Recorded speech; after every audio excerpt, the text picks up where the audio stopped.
Muscles mostly in rowing, but it was compared to cycling, the high cadence and the way that you utilise your muscles. That was for me to adapt from doing, say, 30 strokes a minute in rowing to doing 120. That was the hardest thing, and even more being more sprint based and explosive on the bike as well.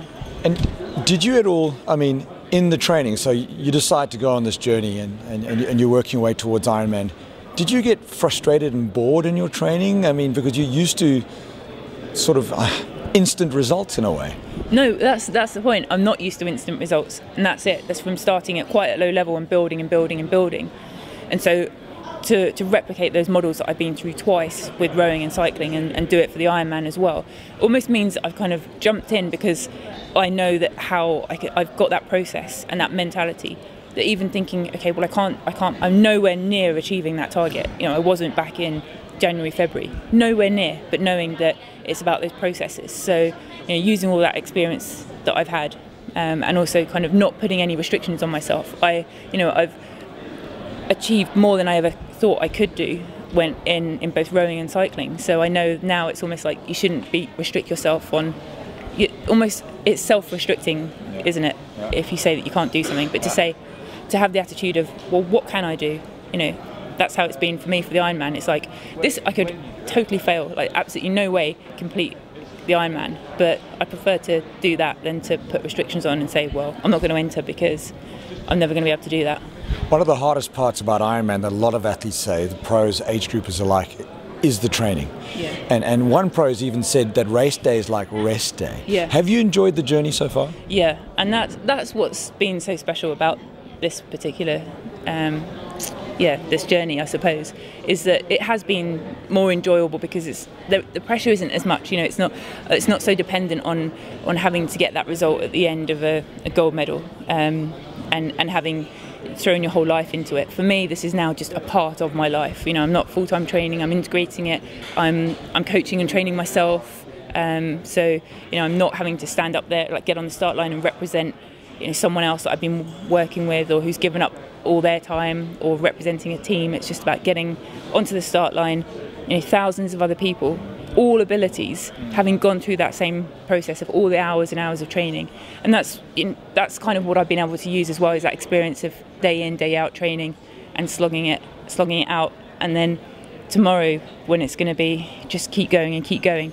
I know I've been through those good times and bad times, and the motivation and how you deal with that attitude of just keeping going. So when you feel like in the bike section, there's going to be phases where you dip right down and you're like, oh, there's no way I can sustain this. But I've got the experience to know that you just live it out.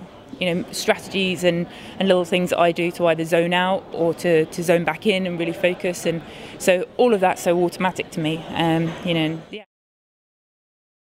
Entering as a pro, I mean, your whole life you've essentially been a professional athlete. Yeah. And sometimes that takes the joy out of it. Yeah. Because you suffer, and the joy is momentary. It's that one moment when you cross the finish line or whatever. But now, the joy is every session, every little advantage gain. Yeah, precisely. As an elite athlete, you kind of think, well, that enjoyment only comes from standing on the podium and that last 5-10 minutes, because it's the day-to-day.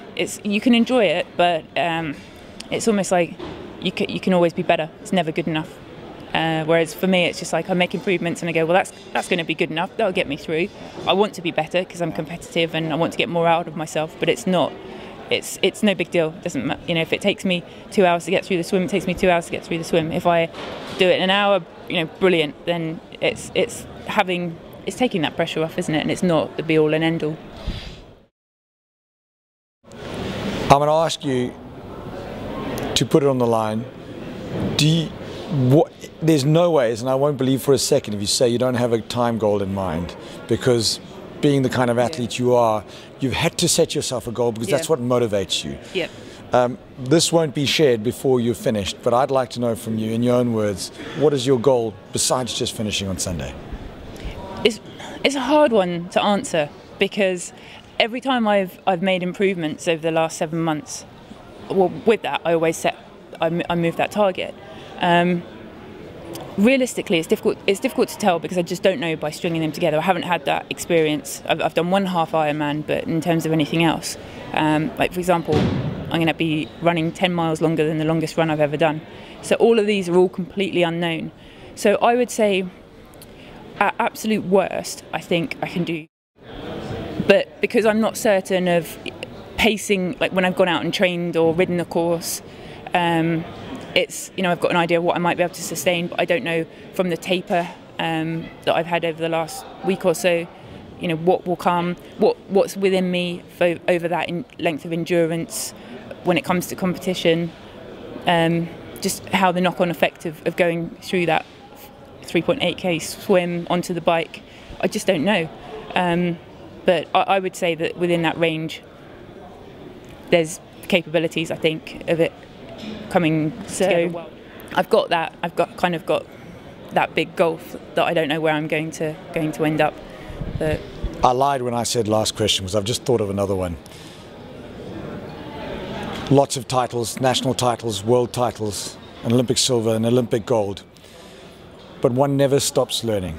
What is the one key takeout that you've got from this journey to the start line of Ironman that you've learned that you could share that you think could help others? I would say probably that what I've learned over this experience has just enforced everything that I learned through doing my other two sports, really, and that is that your capacity to do things is beyond what you think it will be, and essentially that's what I would say your capacity to do things is way beyond what you think you can actually do. And if you commit to it and you believe that you can do something, then I always say, look, as humans, we're not born with the ability to do anything. We learn everything we do, and it's through practice and training and hard work and perseverance, and that's all it is. And time, it might take you 2 years to do it, it might take you 10 years, but I think anyone can do anything, and you can achieve more than you think. So it's just don't set yourself those boundaries, really.